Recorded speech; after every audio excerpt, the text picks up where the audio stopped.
Baik, Assalamualaikum warahmatullahi wabarakatuh. Om Swastiastu, salam nama budaya, salam sejahtera untuk kita semua. Selamat pagi yang terhormat Bapak Kadia Sanurfalah, selaku dosen mata kuliah Artificial Intelligence. Terima kasih telah berkenan hadir dan mendengarkan presentasi saya. Serta bagi teman-teman semua, terima kasih atas kehadirannya pada sesi presentasi saya hari ini.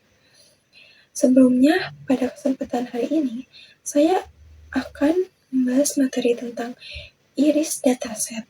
Sebelum kita masuk ke pembahasan, izinkan saya perkenalkan nama saya sendiri, yaitu Venus Agustin Kalisya dengan NPM 2541021 dengan Prodi Sistem Informasi. Nah, untuk yang selanjutnya, kita akan membahas iris dataset eksploitasi clustering K-means dan Bayesian.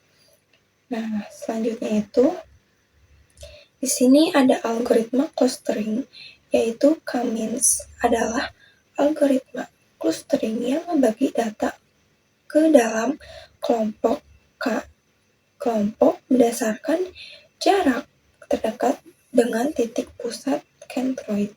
Di sini kan ada dua before dan afternya. Nah, di sini tuh kita menentukan mana sih titik awal kelompok dan pengelompokannya. Di sini aku akan menjelaskan tentang proses kerjanya meliputi apa aja sih. Yang pertama itu ada memilih jumlah klaster K. Di sini kan ada klasternya itu kan udah nggak nentu ya, kita mengelompokkannya bagaimana dan gimana sih kita mengelompokkannya. Yang kedua ini kita mengambil centroid awal secara acak. Ini kan ada centroid kuning, merah, dan biru. Nah, itu tuh centroid awalnya. Yang pertama. Yang ketiga itu kita mengelompokkan data ke centroid terdekat. Jadi, yang before applying K-means clustering ini, kita kelompokkan datanya ke dalam clustering 1, 2, dan 3. Nah, untuk yang keempat, mengupdate posisi centroid. Jadi, sebelumnya itu kan di data tersebut ini kita nggak tahu datanya ini kayak gimana. Jadi kan masih acak ya. Karena di sini tertulis fake 1 itu before applying K-means clustering. Nah, kita akan mengupdate posisi centroid itu ke dalam clustering 1, 2, dan 3 yang ada tertera di gambar ini. Nah, kita itu yang kelima ada mengulang hingga tidak berubah lagi. Jadi, kita mengulang terus-menerus secara kita tuh kan nggak tahu ya data itu tuh akan sampai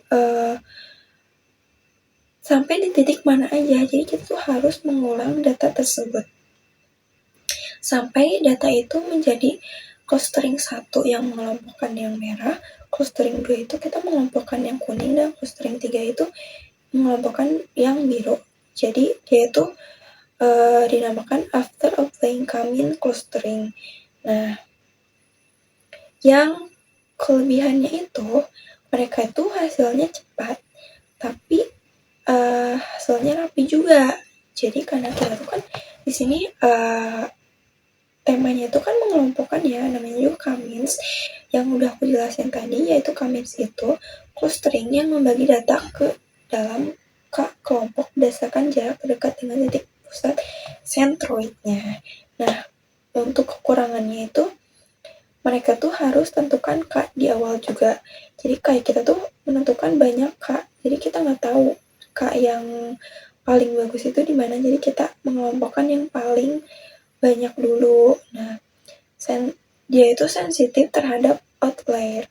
Nah, untuk yang selanjutnya itu masih membahas tentang algoritma clustering, tetapi dengan tema yang berbeda, yaitu dengan DBSCAN atau disebut Density Based Spatial Clustering of Application with Noise. Nah, atau kita bisa sebut DBSCAN aja ya. Kalau kalian emang bener-bener gak bisa gimana sih ngejabarinnya. Nah, apa sih DBSCAN itu? DBSCAN itu algoritma pengelompokan berbasis kepadatan yang mengelompokkan titik-titik data berdekatan dan mendefinisikan titik-titik terpisah sebagai noise dan outlier. Nah, outlier itu yang datanya yang garis hitam-hitam di sini. Jadi kita menentukan bagaimana kita membentuk si urutan di sini nih. Oke, parameter utamanya itu yaitu F-nya ini kalau radiusnya jaraknya antara titik dan mean samplesnya itu jarak minimum data untuk jadi clusternya. Jadi kita tuh menentukan clusternya dulu. Yang menentukan clusternya. Nah, kelebihannya itu kalau K-means itu kan dia itu secara cepat dan rapih ya. Kalau kelebihan DBScan ini dia itu mampu menentukan cluster bentuk bebas, bisa mendeteksi noise. Jadi kalau yang DBScan ini bentuknya itu bebas dan dia itu nggak ditentuin kayak yang parameter yang K-means tadi kan. Nah, kalau di DBScan ini dia itu clusteringnya bentuknya bebas dan bisa mendeteksi noise-nya.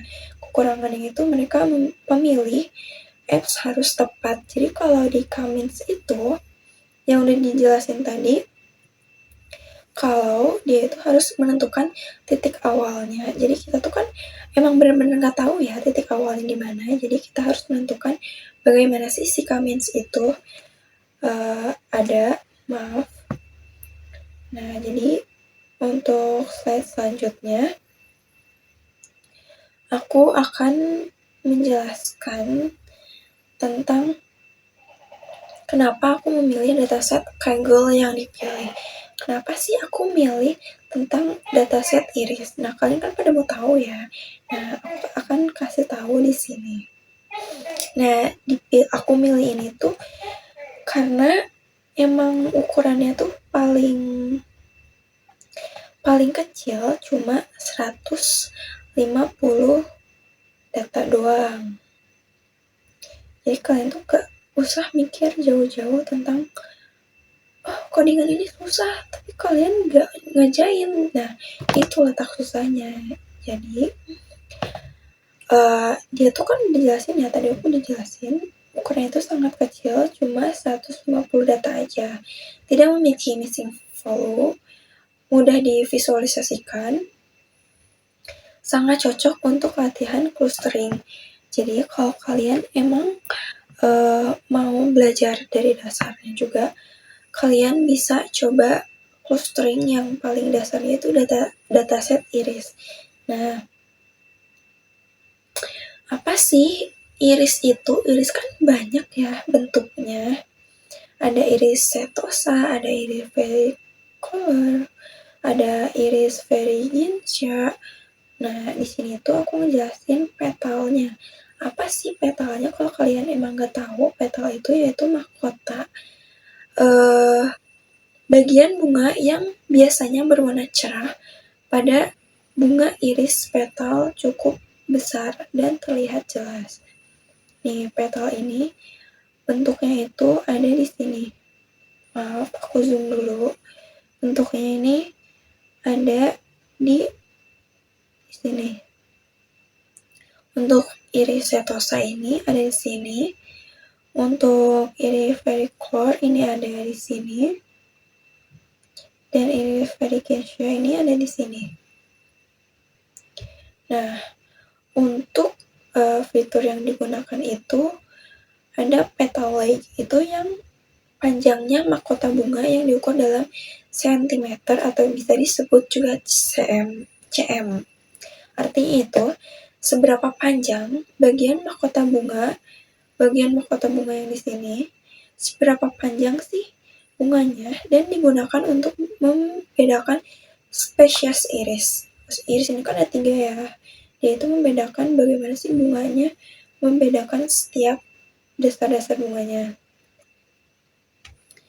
Untuk yang petal width ini ada lebar mahkota bunga juga dalam sentimeter. Oke, kalian kan tadi udah dijelasin ya kalau petal leg itu panjang mahkota yang sama-sama diukur dengan sentimeter, tetapi mereka itu bedanya seberapa panjang bagian mahkota bunga. Kalau di sini itu seberapa lebar bentuk mahkota bunga. Jadi setiap bunga ini di sini ada lebar dan ada kelebihan dan kekurangannya. Jadi ada lebar dan ada yang pendeknya juga. Artinya mereka tuh jika semakin besar biasanya menunjukkan spesies tertentu seperti Iris virginica itu. Oke. Kita next. Untuk observasi parameter Cummins-nya, karena di sini tuh sebenarnya panjang ya kalau dijelasin gimana sih codingannya itu panjang banget. Tetapi di sini aku akan menjelaskan secara lebih rincinya. Jadi aku mengambil yang observasi parameter Cummins saja karena itu tuh udah paling lebih banyak yang kita pelajari, yaitu observasi parameternya saja, karena udah dijelaskan kalau Cummins yang tadi itu kan kekurangannya itu kita harus menentukan jumlah awalnya. Jadi kita tuh gak boleh nentuin jumlah awal-awal sendirinya. Nah, maka dari itu aku mengambil observasi parameter Cummins ini agar menjelaskan bagaimana sih caranya kita tuh menjelaskan kepada audiens secara bertahap. Jadi aku di sini akan menjelaskan bagaimana awal-awal Cummins tersebut. Nah, tujuan coding tersebut ini? Yang pertama ini ada Cummins butuh nilai K. Kenapa sih kita butuh nilai K? Jadi kita butuh ini untuk menguji berbagai nilai K jumlah clustering dalam algoritma Cummins, lalu melihat kualitas clusteringnya melalui nilai interia. Jadi jika K yaitu harus ditentukan dari awal, jadi kita nggak bisa nentuin apa yang kita mau. Yang aku jelasin kayak tadi, masalahnya kita kan nggak tahu ya apa sih mau nomor berapa aja yang mau diambil. Nah di sini kita tidak tahu K yang paling bagus karena kita akan menguji berapa nilai K. Di sini nilai K-nya aku ngambil nomor 2, 3, 4, dan 5. Kenapa? Karena kan kita tuh nggak tahu ya Cummins-nya berapa, jadi aku ngambil nomor secara acak. Tujuannya itu untuk mencari jumlah clustering yang paling tepat. Nah, untuk secara lanjutnya, kita membahas tentang interia dulu. Interia kan belum dijelasin ya, apa sih interia itu? Nah, di sini aku akan menjelaskan tentang interia. Interia itu adalah ukuran seberapa tepat dalam satu cluster secara konsep. Nah, interia itu ada 2, yaitu interia kecil dan interia besar. Kalau di Cummins sendiri itu kan udah aku jelasin ya, Cummins sendiri itu kalau K-nya terlalu kecil, maka clusternya kurang akurat. Kenapa? Karena clusternya lebih rapat dan lebih baik kalau di lebih kecil ini. Kalau di K terlalu besar, clusternya terlalu terpecah. Kenapa sih clusternya? Ternyata mereka tuh jadi kacau dan kurang tepat. Secara sederhananya, kalau kalian emang gak bisa memahami apa yang aku jelaskan, kalian bisa mendengarkan secara rinci itu interia itu yaitu total jarak data ke pusat klasternya. Jadi kita mengambil yang terdekatnya saja. Nah, mengapa sih kita mengambil tes banyak K dalam K dan lihat interianya? Karena itu tuh yang paling penting di Cummins-nya. Nah, untuk yang awal-awal ini menjelasin kan kalau Cummins itu butuh data awalnya. Karena kita ingin tahu K-nya itu berapa memberi clusternya paling bagus. Jadi bisa dilakukan seperti jalankan Cummins dengan K sama dengan 2, yaitu hitung interianya berapa, sampai 3 dan 4, dan seterusnya itu kita hitung interianya dulu berapa. Nah, lalu interi itu dipetakan di grafik elbow method. Apa sih elbow method itu? Elbow method itu yaitu metode siku yang saat interinya digrafikkan ada dua yang aku jelasin di sini. Ada interi akan mengecil saat K bertambah dan tapi pada satu titik juga mereka perlunya lebih lambat. Titik belokan yaitu disebut belokan siku. Jadi itulah jumlah cluster terbaiknya. Contohnya pada grafik ini itu disebut grafik belokan siku yang menunjukkan K terbalik. Nah, di sini aku bakal ngejelasin codingan yang aku jalankan. Nah, di sini kan aku menjelaskan yang di tanda pagar tersebut itu menandakan kalian paham kalau itu tuh aku mencoba variasikan K-nya. Nah, di sini ini ada for K in 2345.2. Nah, di sini aku bakal ngejelasin.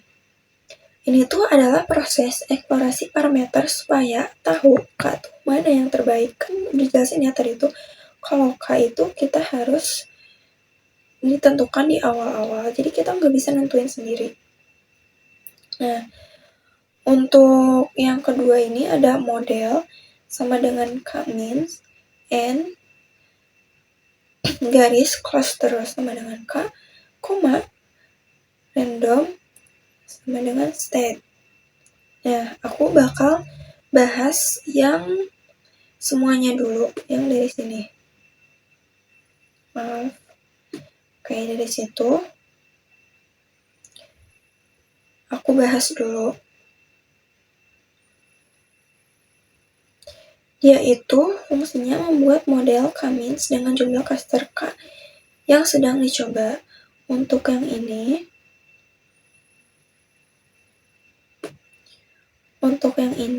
aku menjelaskan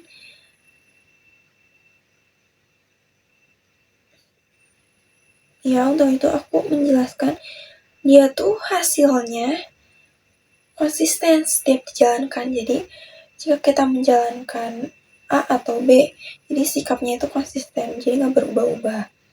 Nah, untuk yang ketiga, ini ada braid, yang ini. Yang braid, model, fit, predict, excel. Nah, di sini itu modelnya itu melakukan pelatihan fit-nya dan langsung memberi label cluster predikat pada data yang sudah di-select. Hasilnya, setiap data akan mendapatkan label cluster 0, 1, dan 2 sesuai nilai K-nya. Karena di sini aku ngambil nilai K-nya itu 2, 3, 4, 5, jadi nilai K yang sesuai itu 2, 3, 4, dan 5. Nah, untuk yang keempat ini, sini ada print F K sama dengan dalam kurung K interia sama dengan model interia. Di sini ini interia itu kan udah aku jelasin ya, tadi itu jumlah jarak data ke pusat klasternya. Jadi semakin kecil interinya maka semakin rapat. Dan semakin rapat klasternya, tetapi tidak selalu berarti terbaik. Biasanya interia ini dipakai untuk elbow method. Nah, buat K-means itu sampai di situ aja karena materinya cukup banyak. Jadi aku bakal bahas ke data selanjutnya. Ini tuh untuk hasil codingannya. Jadi efek H-nya itu K2 interiornya 54, K3-nya itu interiornya 18, K4-nya itu interiornya 12, K5 itu interiornya 10. Jadi kita mengurutkan dari K terbesar sampai K terkecil. Untuk yang selanjutnya, aku bahas observasi parameter masih sama, tapi materinya itu di Basecamp. Nah, tujuan codingannya ini, aku bakal jelasin kenapa aku pilih di Basecamp yang parameter iris dataset ini.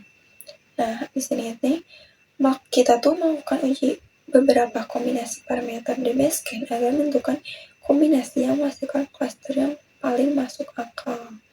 Nah, di sini ini ada 2 parameter penting di Basecamp, yaitu Fs dan min samples. Nah, di sini ini yang pertama itu ada Fscan, radius kedekatan antara points. Jika semakin besar Fs-nya, clusternya makin besar juga, tapi lebih banyak data tergabung. Jadi kalau kita tuh datanya lebih besar, misalnya 120, 300 kayak gitu, itu datanya semakin besar. Tapi yaitu banyak data yang tergabung, jadi datanya nggak bisa jadi langsung tergabung kayak gitu. Nah, untuk yang kedua ini, untuk min samples ada jumlah minimum tetangga agar dianggap titik inti, yaitu core point. Semakin besar min samplesnya, Basecamp juga semakin lebih ketat dan mudah memberi label noise, yaitu min 1. Jadi kalau kita tuh semakin ketat datanya, maka mereka mudah memberi label noise K-nya itu min 1. Nah, di sini aku bakal ngejelasin codingannya. Aku pakai codingan Google Colab.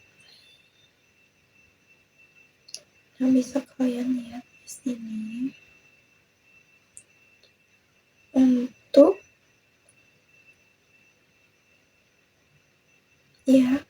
Untuk bagian ini itu kan jelasin kan tadi itu udah ada 2 parameternya. Nah, sekarang aku bakal jelasin baris per barisnya.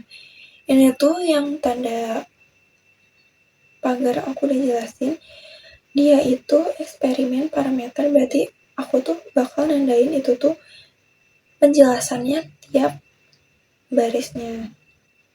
Nah, di sini aku bakal ngejelasin parameter pertamanya dulu. Yang mana ya? Yang ini. Aku bakal ngejelasin parameter yang ini, yaitu F value.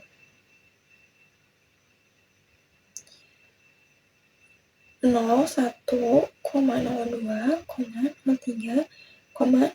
kan, sampai min sample value 3,5,10. Di sini itu aku tuh mencoba beberapa nilai F dan mini samples. Jadi aku tuh mencoba-coba datanya dan gak langsung diterapin ke Google Colab. Jadi aku coba-coba dulu, baru aku masukin data yang paling sesuai dengan instruksinya. Nah, untuk yang kedua ini,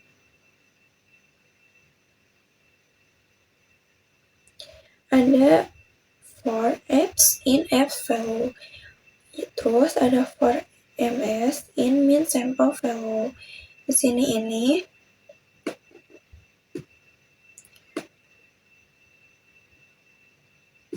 aku akan jelasin mencoba semua kombinasi. Misalnya di sini kan udah ada datanya ya, di sini nih 01, 01, 01, 02 di sini sampai seterusnya. Ini itu aku mencoba semua kombinasi sampelnya agar aku tuh ngerti oh data ini yang keluar, jadi min sampel 3, min sampel 5. Kalau di sini kan aku jumlah klasternya 15 kan berarti. Nah, itu tuh hasilnya. Min sampel 5 itu jumlah klasternya 7. Min sampel 10 itu jumlah klasternya 2. Min sampel 3 itu jumlah klasternya 4 sampai seterusnya. Nah, terus kita lanjut ke membuat model di Basecamp-nya, yaitu kita di sini membuat model di Basecamp. Di Basecamp sama dengan di Basecamp apps sama dengan apps, min sampel sama dengan ms. Di situ ini, di sini kita tuh baru membuat model di Basecamp-nya. Jadi kita belum membuat data-data lebih dalamnya. Untuk yang selanjutnya, yang keempat ini melakukan clustering. Jadi yang ini, yang LBL sama dengan di Basecamp, fit, predict, excellent. Di sini itu dijelasin kalau kalian itu mirip Cummins, fit, langsung kasih label clusternya. Kalau di Basecamp ini bisa menghasilkan label min 1 untuk noise atau outernya. Jadi udah yang aku jelaskan, kalau semakin ketat datanya, mereka tuh semakin mudah diaplikasikan datanya. Nah, untuk yang kelima ini kita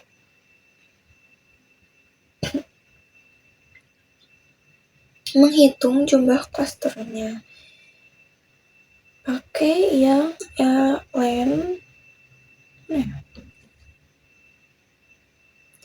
pakai yang len set LBL ini nih. Jangan yang ini ya, pokoknya yang itu pakai data yang ini.